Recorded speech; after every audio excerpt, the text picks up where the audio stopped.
السلام علیکم ورحمۃ اللہ وبرکاتہ۔ گزشتہ روز سوات کے اندر دریائے سوات میں جو واقعہ پیش آیا ہے، تو آپ نے سوشل میڈیا پر بھی دیکھا ہوگا اور اس کی پکچر اور ویڈیوز آپ نے دیکھی ہوں گی، کس طرح ایک ہی خاندان کے 17-18 افراد ایک دوسرے کے سامنے پانی میں بہہ گئے، دریا میں بہہ گئے، لیکن کوئی ان کی مدد کے لیے نہیں آیا۔ وہاں کے عینی شاہدین بتاتے ہیں، کوئی 1.5 گھنٹہ بتا رہے، کوئی 3 گھنٹے بتا رہے کہ اتنی دیر سے وہ لوگ وہاں اس ٹیلے پر پھنسے تھے جو دریا کے اندر تھا۔ مدد کو پکارتے رہے، روتے رہے، چیختے چلاتے رہے، بلکتے رہے، لیکن کوئی ان کی مدد کے لیے نہیں پہنچا۔ اسی طرح وہاں ریسکیو کے افراد وہاں پہنچے، ریسکیو کے افراد کو لوگوں نے کہا، اور وہ بھی دعائیاں دیتے رہے کہ ہمیں بچا لو، ہمیں بچا لو۔ انہوں نے کہا کہ ہمارے پاس سامان پورا نہیں ہے، اس لیے ہم نہیں بچا سکتے۔ ریسکیو کے یونیفارم میں وہاں پر ریسکیو کے افراد موجود ہیں، لیکن سامان مکمل نہیں ہے۔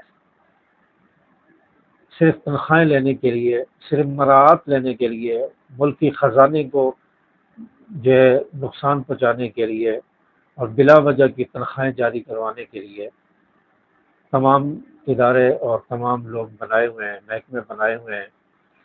کسی کے پاس سامان پورا نہیں ہے، کسی کے پاس آلات نہیں ہے، کسی کے پاس گاڑی نہیں ہے، کسی کے پاس کشتی نہیں ہے۔ ادھورے کام دے کر ان کو روانہ کر دیا جاتا ہے۔ ان کے سامنے ہی 17-18 افراد ایک ہی خاندان کے وہ پانی میں بہہ گئے، لیکن کسی کو یہ توفیق نہیں ہوئی، کسی کو یہ ہمت نہیں ہوئی، کسی کے دل میں یہ احساس پیدا نہیں ہوا کہ ان لوگوں کو بچا لیا جائے۔ دہائیاں دے رہے، جو رو رہے، ایک دوسرے کے سامنے ان کے بچے پانی میں جا رہے ہیں، ڈوب رہے ہیں۔ کسی کی بیٹی جا رہی ہے، کسی کی بہن جا رہی ہے، کسی کے بچے جا رہے ہیں، کسی کی ماں بہہ رہی ہے، اپنی آنکھوں کے سامنے اس طرح بہتا ہوا دیکھ رہے ہیں، لیکن کسی اہل اختیار کو یہ ہمت نہیں ہوئی کہ وہ ان کو بچا لے۔ وہاں پر ایمرجنسی ہیلی کاپٹر بھیجا جا سکتا تھا، تو عمران خان کے لیے ہیلی کاپٹر کئی چکر اڈیالہ جیل کے لگا رہتا ہے، اور کسی جلسے میں پہنچنا ہو تو ہیلی کاپٹر بائک کی طرح استعمال ہوتا ہے، فوراً وہاں پہنچ جاتا ہے، لیکن یہ ہیلی کاپٹر ان افراد کو بچانے کے لیے نہیں پہنچ سکتا تھا۔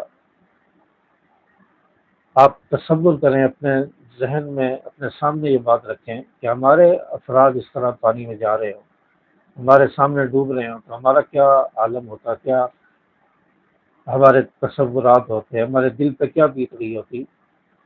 یہ تو ان سے پوچھیں کہ جن کے لوگ، جن کے خاندان کے 17-18 افراد، 17-18 لوگ پانی میں بہہ گئے، ان کی کیا حالت ہے، ان کے گھروں میں کیا بیت رہی ہے۔ کسی کو احساس تک نہیں ہوا۔ ایک ہیلی کاپٹر وہاں نہیں پہنچا 1.5 گھنٹے میں، 3 گھنٹے میں وہاں ہیلی کاپٹر ریسکیو کرنے کے لیے نہیں پہنچا۔ ریسکیو کے افراد کے پاس سامان نہیں پہنچا، ریسکیو کے لوگ کیوں نہیں پہنچے؟ تو یہ سارے سوالات ہیں۔ اس طرح کی نااہل حکومت کو وہاں سے مستعفی ہونا چاہیے، برطرف ہو جانا چاہیے، جو عوام کی خدمت نہیں کر سکتی، عوام کو بچا نہیں سکتی، عوام کے جان و مال کا تحفظ نہیں کر سکتی، حفاظت نہیں کر سکتی۔ ایسی حکومت کو تو حکومت کرنے کا کوئی حق حاصل نہیں ہے۔ جب یہ کام نہیں کر سکتے تو صرف تنخواہیں لینے کے لیے، مراعات لینے کے لیے، نعرے لگانے کے لیے اس لیے حکومت کر رہے ہیں۔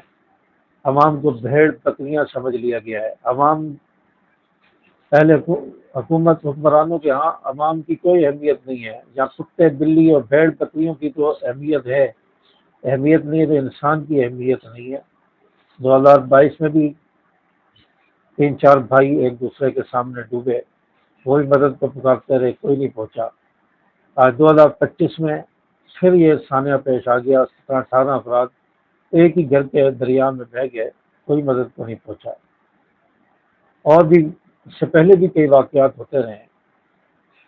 تو کیا پاکستانی سے مرنے کے لیے رہ گئے، سے بھیڑ بکریوں کی طرح ہنکائے جانے کے لیے رہ گئے ہیں؟ کوئی ان کے حقوق نہیں ہے؟ کیا پاکستان میں رہنے والے، پاکستان میں پیدا ہوئے ہیں، پاکستان کے رہائشی ہیں، یہی ہمارا قصور ہے، یہی ہمارا جرم ہے کہ ہم پاکستان میں پیدا ہو گئے۔ تو اس حوالے سے حکومت کو نوٹس لینا چاہیے، اور جو ذمہ داران ہیں جنہوں نے کوتاہی کی ہے اس پر حکومت کو نوٹس لینا چاہیے، اور ان کے خلاف ایف آئی آر کٹنی چاہیے۔ ان 17-18 افراد کے قتل کی ایف آئی آر ان کے خلاف کٹنی چاہیے، اور ایسے لوگوں کو عہدوں سے ہٹا کر ان کو برطرف کر کے اہل لوگوں کو وہاں پر لایا جائے۔ اور یہ دریائے سوات جس میں اکثر واقعات ہوتے رہے، وہاں سیکورٹی کا اہتمام ہونا چاہیے، کیوں وہاں پر کھلے عام لوگوں کو جانے دیا جاتا ہے، کوئی روک ٹوک نہیں ہے۔ جب اس طرح کے واقعات ہو گئے اور خطرہ ہو تو وہاں پر سیکورٹی کیوں نہیں ہوتی، وہاں لوگوں کو روکا کیوں نہیں جاتا؟ تو یہ چیز حکومت کی ذمہ داری ہے، وہاں سیکورٹی کا اہتمام کرنا۔ بہرحال ان لوگوں کے غم میں ہم برابر کے شریک ہیں، اور یہ بہت بڑا سانحہ ہے۔ پوری قوم کا دل زخمی ہے، اور پوری قوم اس وقت سوگ کے عالم میں ہے، سکتے کے عالم میں ہے۔ اور اس طرح کا واقعہ جو ویڈیوز میں ہم نے دیکھا ہے، ہمارے دل دہل گئے، ہل گئے۔ تو یہ بہت افسوسناک واقعہ ہے۔ اللہ تعالیٰ ان شہداء کو اپنے جوار رحمت میں جگہ عطا فرمائے، ان کی بخشی فرمائے، ان کے لواحقین کو اللہ تعالیٰ صبر جمیل عطا فرمائے، اور اللہ تبارک و تعالیٰ ان شہید ہونے والوں کی قبروں پر کروڑوں رحمت نازل فرمائے۔ اللہ تعالیٰ بہتر سے بہتر صلہ و بدلہ انہیں عطا فرمائے، اور اس طرح کے حالات سے اللہ تعالیٰ ہم سب کی حفاظت فرمائے۔ اس طرح کی اچانک اموات، ناگہانی اموات، اللہ تعالیٰ ایسی موت سے ہم سب کی حفاظت فرمائے۔ السلام علیکم ورحمۃ اللہ۔